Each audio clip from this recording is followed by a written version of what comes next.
Welcome to the Witchy Work Wishes podcast, a place to find your weekly inspiration for bringing your personal witchcraft practice into your business, work, and office.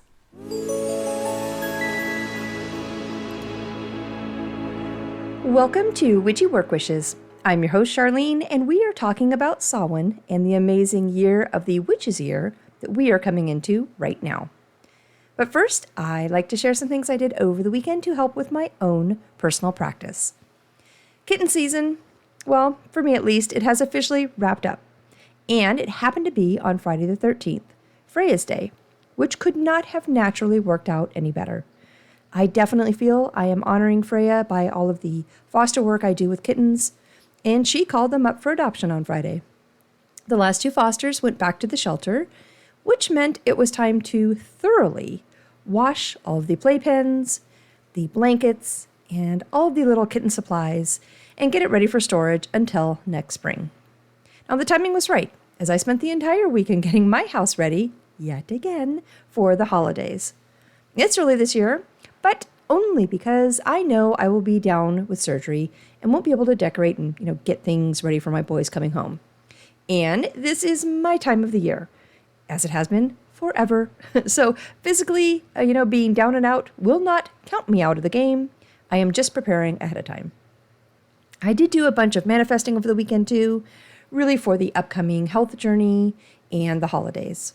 It was perfect timing. We had Friday the 13th, we had a dark moon, we had a new moon, and an eclipse, all within 48 hours. Yikes! Amazing energy though. So for me, I worked with it. I worked with that energy to envision and call to action how I want the next couple of months to be. I also did a card pull, and this was at the suggestion of Annika, who has joined me for quite a few recordings on this podcast. Now, in my local area, more and more people are finding out about Witchy Work Wishes, some with the direction of me, and some just by, friends of friends, and, well, you know how things spread. Now, in my personal office, one of my employees does not yet know about it, and I am finding it harder and harder to conceal. I have mentioned before, I am in the witchy closet, and certainly not because of anything I am ashamed of or embarrassed with, but, more due to the inherently private nature of my practice and how it has been for me over the years. So I have toyed with telling people. I have kept my craft private, but now it's just becoming harder and harder to do. Now, with each of my decks, a yes or no question is going to be subjective, right? I have an oracle deck and a tarot deck. But I did specifically ask if I should tell my other employee about Witchy Work Wishes. So I went to my tarot deck first, and I drew the Ace of Swords. Now, by no means am I versed on what all the tarot cards mean, but I know for damn sure I am connected to my Crow Tarot deck. There has yet to be a card pull where I am like, gosh, what could that possibly mean? It's always on point. So in general, the swords are going to work with the air element in our communication and thoughts. They pull the energy of our thinking and logic. Now, in my Crow deck, it specifically says, the Ace of Swords brings dynamic, raw energy, and for those who have the mental and physical strength, it offers a power that will quickly break through any barrier. The Ace of Swords card represents a time of ideas, problem solving, and quick-mindedness. Whether you are arguing for a cause or answering questions during a job interview, you will feel prepared to articulate your position with passion and purpose. Okay. Well, if that was not clear enough, I went to my oracle deck and asked the same question, and I pulled the Otter Spirit, which says, like true friends, otters nurture each other and express their affection through touch. Actions such as holding hands and giving hugs offer reassurance that we are never really alone and that we are always cherished. Otter Spirit has appeared to remind you to express and experience friendship in a tangible and even tactile way. Communication with your voice, your facial expressions, your gestures, and your actions, letting your love express itself beyond just the words you speak. Otter Spirit's message is that presence matters.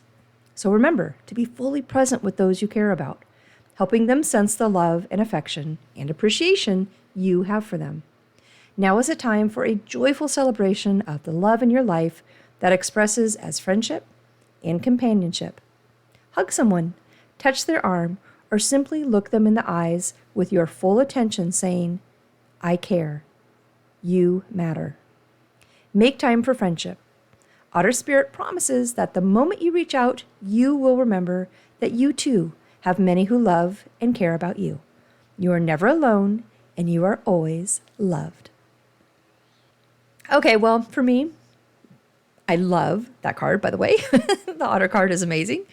But for me, that's about as clear as messages can get. So this week, I will talk with her and open my circle just a little bit more. All right, the moon, well, she is waxing, getting stronger and growing bigger little by little right now, which means she is in her waxing crescent phase. This crescent phase coming right after the new moon time, where she starts to show her beautiful silver of light in a nice crescent form. Now, what are good things to do during a waxing crescent moon phase? Well, we want to mirror the moon's energy and add to our own lives and our own work schedules right now. It's a good time to start projects, bring things into our world and routine, and even possibly start new good habits to help replace those we just said goodbye to during the waning phase. This is a great time to set intentions and work on projects to grow them. And speaking of growth, it is a good time for our own personal spiritual growth in our practice, our craft, and growth in our own personal self-discovery. All right, let's jump into Samhain, shall we? Since it's right around the corner.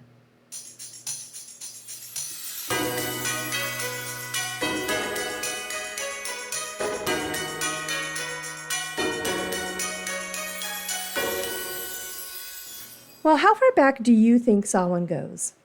And where do you think it began? Well, we know where. The origins of Samhain are with the Celts in Ireland. As far as how long ago, not totally sure, but it does seem to be documented as possibly predating the Celts' arrival in Ireland over 2,500 years ago. So we have some history to unpack and walk through to bring us up to our current times and how Samhain is celebrated today in our craft. Now, Samhain is one of the 4 pagan festivals in a calendar year. We have Imbolc, we have Beltane, Lunasa, and then Samhain. While all are amazing and have their deep history in many cultures, Samhain might have a little more weight to it since it signifies the end of the Celtic year. Now, they broke their years in half, with October 31st wrapping up the lighter times and the warmer half, and then November 1st starting the darker times and the colder half. And Samhain is really regarded as a thin veil time, meaning the spirit realm is open. Now, there are other names for Samhain that I think in more modern times have kind of been collected around the 31st and the 1st of November, but I don't know specifically, and I'm sorry I did not pull all the history, I don't know that they are completely tied together, but we've got Halloween, All Hallows Eve, maybe even the Witches' New Year's Eve. So either way, this is the third and the final harvest of the year. And if you have anyone in a harvest-rich environment like I do, I've got a bunch of wineries as clients, you know things have been in high gear getting harvest completed. But what are some other things tied to Samhain? Let's do our basics first, okay? We'll go into the deep stuff in a little bit. Our animals, the beautiful ravens, the beautiful crows. We've got owls, bats, black cats, spiders, wolves, and bears. Our Samhain colors are going to be black, orange, purple, white, silver, and gold. Our herbs and trees are going to be allspice, cinnamon, deadly nightshade, mandrake, wormwood, mint, nutmeg, rosemary, calendula, and garlic. And let's not forget our apple trees, our oak trees, and our pomegranate trees. And side note, oh my gosh, did I find out the hard way not to just plant mint? Really, it's got to be planted in a container. Hard way. Okay, food. Grab a pumpkin. Now, I grew up with toasted pumpkin seeds, which I still love today, but there are so many wonderful recipes with pumpkin in them. Think about your carrots, turnips, really all of our root vegetables right now, but also apples and pears. It's a great time for cider and herbal teas, and be sure to splash some cinnamon in there too. Now, candles, it's a good time of year to light and work with black candles, orange candles, dark purple or even maybe like a dark yellow, and dark brown candles. For crystals and stones, we've got, smoky quartz, bloodstone, jet, obsidian, onyx, aquamarine, and carnelian. I personally would pull the amethyst and the moonstone this year since we have a full moon falling just days before, October 31st. Now, Samhain is actually on a Tuesday this year, and the full moon is on Saturday and Sunday. But let's see, Samhain symbols are going to be our amazing cauldrons, brooms, pumpkins, and gourds, and jack-o'-lanterns. Now, for deity work, Hecate, Lilith, Morrigan, Persephone, Odin, of course, Loki, Saradwin, and Osiris. All right, what can we work with this time of year? So Samhain actually covers the 31st and the 1st of November. And while it's all about celebrating the last harvest of the season, it's also all about the thinning of the veil right now. And I can speak personally on this one. Most all of my interactions, in my adult life at least, have been on or around a full moon. And with one shining so close to Samhain this year, I am going to be ready. So how about we go there first? The thinning veil and the full moon. What is it and what does it mean? Well, the veil is something that separates our world and realm with the spirit world and realm. But not just the spirit realm, really all realms. Now, calendar-wise, this does happen 2 times a year. On May 1st, which is Beltane, and then 6 months later on October 31st with Samhain. Now, moon-wise, again, personally, a bunch of my interaction happens during full moons, but if you're not into moon magic, I totally understand. Now, some signs that a loved one who has passed, or any spirit really, is trying to reach out to you, could be them coming in your dreams. If you have candles lit in your home and they start flickering, that is also a sign someone is trying to reach out. Smell, I've had this one for sure with my grandfather. I will all of a sudden get a scent that lets me know he is near. Now, butterflies and dragons. Dragons. I don't know why I said that. Dragonflies. Butterflies and dragonflies. This one may be harder to interpret because, they are a little bit more common. But if you really do pay attention, they don't just appear all the time. Animals are connected to spirits and fairies and, other realms so much better than we are. And while butterflies and dragonflies are a part of the insect world, they are a part of nature that, connects all of us. So, oh my God. Okay, speaking of, a little white butterfly just came up to my office window as I was typing this. That is so freaking cool. Oh my gosh. Okay, the other big sign is, or can be, a drastic change in temperature. I know with the air element, paying attention to the wind talking is big. I love that. But nice breezes, they move air around. What I'm talking about is the sudden change in the temperature right around you. You'll know when it happens. It's a quick flash of either cold or hot that surrounds you. And ladies, in the crone phase, the menopause phase, no hot flashes don't count. Those start internally and radiate out. What I'm talking about is the air that is out that surrounds you. Now, when the veil is thin, it can be a time of year, it can be a phase of the moon, and it can be an hour of the day. For the year, of course, I just mentioned it was May 1st and October 31st. For the phase of the moon, it's the full moon phase. And for the hour, well, it's known as the witching hour, and it's between 2 a.m. and 4 a.m. Now, if you are a hedge witch, lucky you, and you are able to walk both sides of the realm and go back and forth as needed, regardless of the time of year, time of day, or moon phase, I am jealous. But let's grab these 3 and dive into them a little bit more. The time of year. The veil is known to be thinner for Beltane and Samhain. So I mentioned back in April, an episode then, that when I was talking about Beltane, that I was making my first ever May 1st elixir, which I did. With spring and Beltane, it's about the magical dewdrops in the early mornings. And dew is actually said to have healing properties. And, the morning mist is known to be somewhat of a veil that is used by spirits in the other worlds to hide in. It is believed that the fae, fairies, and other spirits would arrive when the mist would come, as it would act like a portal or a gateway between those realms. So dew is a very specific property of water to work with, and it's tied to Beltane because dew water is, it's all about beauty and healing, cleansing, love, and fertility, and really working with the fae. Now, I did not get a bunch of dew. It was way harder to collect than I thought it was. But I did get some, and I made my May 1st elixir, and believe me, it is used sparingly because I do not have a bunch of it. I still have some left, though, so I will be doing another round of potions with it. But back to the time of year and our second thinning of the veil. So it's happening right now. Our veil will once again be thin October 31st and November 1st.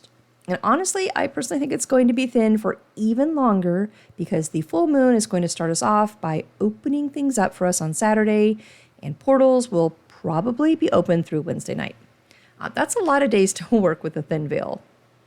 All right, moon phase. Moon phase in spirit realm. Full moons are a very powerful phase of our beautiful moon. Now, in general, it's all about peak energy, right? It's about celebration. When the moon is at its fullest, everything is illuminated. Yes, everything. The stuff we want to celebrate and the stuff we want to hide. So whatever space we are in, there is a bright light shining on it. You want to focus on power, your own personal success, charging things under the greatness of the full moon. Don't forget, don't charge your moonstones then. Let's see, having your intentions and goals reach their peak. It's a time of celebration. It's a time of completeness. It's all about harvest and fulfilling your dreams. So speaking of dreams, full moons are a great time for dream work, which ties right into the spirit realm. Now, have you heard of neuromancy? Well, it's the practice of predicting the future through the interpretation of dreams. Mr. Taylor. Now, there is also dream work used as spiritual work, going to another realm, astro traveling, which can be done really in a waking state. But for the full moon, astral travel is good during the waxing and full moon stages. It really can be a good spiritual tool to use in our craft. All right, what about the witching hour? That magical time around 3 a.m. where the veil is the thinnest during our nice little 24-hour clock? I do know that the stroke of midnight is also sometimes viewed as a thin veil time, but I think, honestly, most of us can stay up till midnight, right? Witchcraft or not. I think for people in general, that is a common thing to do. But to be woken up at 3 a.m., that does not just happen to everyone. Now, scientifically speaking, if you go to bed at a decent time, more than likely you are coming out of your deep sleep zone around 3 a.m., and you could naturally be waking up. But there is a difference to gradually waking up and then falling back to sleep and being jolted awake during the witching hour. Or at least I think there is. Now this term, the witching hour, goes back to the 1500s where it's referenced by the Catholic Church that activities during the 3 a.m. to 4 a.m. range were prohibited due to the tie to witchcraft. All right, so 3 basic ways the veil is considered, quote unquote thin. It's a time of year, like now, it's a phase of the moon, and it can be an hour of the day. There are other ways, right? The misty morning, the veil is thin, dream work, and so on. Really, it's going to be that in-between time when one thing ends and another begins. Honestly, I think spirits are always around. We just need to practice being more consciously aware, to know it. And as well, we'll work on our own practices and gifts to invite the interaction at any time given. All right, back to Samhain. What can we do in our practice? Samhain is a wonderful time to tap into all of the thinning veil energy and work with and honor our ancestors. A long time practice of this can be setting an extra plate for a past relative at your dining table or dining setting. We know the term dumb supper, which is used widely at Samhain. And this is actually the practice of hosting a ritualistic dinner in which the meal is eaten in silence. thus giving respect and gratitude to our ancestors. Now, not only does it show our gratitude, but the silence opens the doors to communication with them. Now, dumb suppers are traditionally done with candlelight and with foods specific to the season, as well as favorite foods of the ancestors, which means you're personally honoring them. So Samhain is a good time to honor our ancestors in general, though. This does not have to be done with a dumb supper. It can be with pictures, family antiques, things with family history and value. Now, candle work, ooh, it's all about the big black candles right now. Annika. Okay, not just the big ones. Any black candle will work. Color magic is fun and really a staple to our practice. I do think regardless of what type of specific practice you associate yourself with, if you do it all, in our craft, color magic probably plays a little part in it. Now with black and black candles, it's about Saturn's energy, Saturday's energy, the Crone energy, Scorpio and Capricorn energy, Hecate's energy, triple goddess energy, the number 13 energy, and really working with protection, power, absorbing negative energy, banishing, stopping bad habits. Gosh, I could go on and on. Transformation, chaos magic. So the black candles can be, also used for cleansing though, breaking curses and psychic protection. Now I used 2 black candles with my cord cutting spell. There are a bunch of ways to use black candles though, for Samhain specifically, as the veil is thin, think about transition and protection.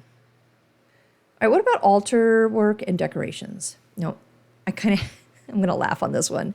Probably don't need to even have a little section like this right now. This is our time of year.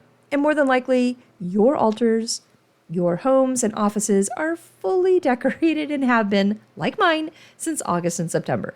So nonetheless, right now it's about pumpkins, brooms, candles, acorns, apples, pomegranates, nuts and berries, our beloved cauldrons, and of course, the jack-o'-lanterns.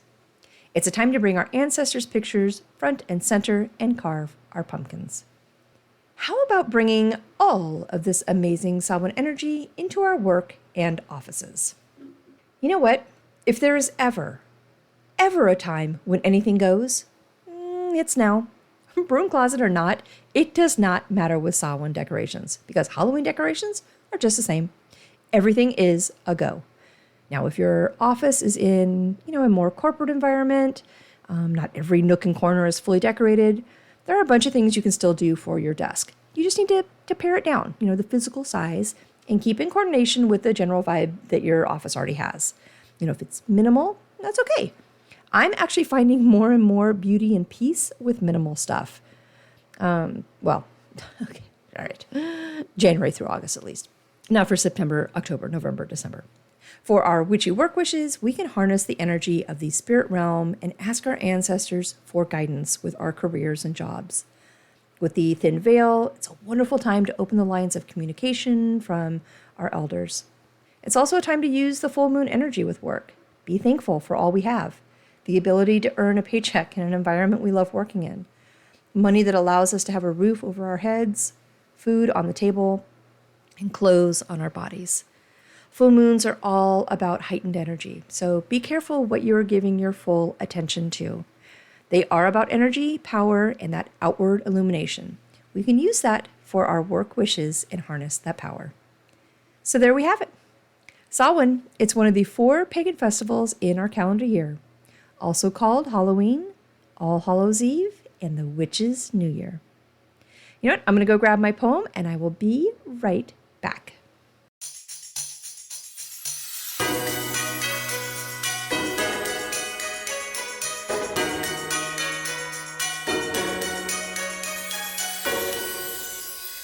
Well, poems either come to me really fast, or if I struggle with them too much, I end up just walking away because I never like to force them. And this one, I honestly could not get the words out fast enough. So here we go, a poem for Samhain. Cast my spell and ring the bell. I call the fairies from where they dwell.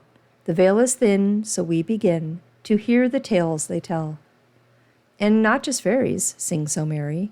our ancestors have their commentary. For when the veil is light and frail, they whisper a grand tall tale. It's Samhain night, and all is right, as my eggshells circle me tight. I ring my bell and wave farewell under the beautiful fall moonlight. Well, thank you so much for joining me today.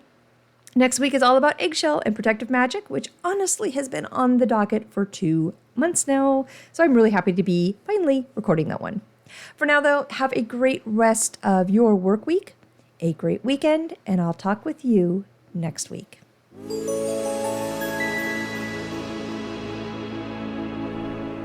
Thank you for joining me today at Witchy Work Wishes, a place to find your weekly inspiration for bringing your personal witchcraft practice into your business, work, and office.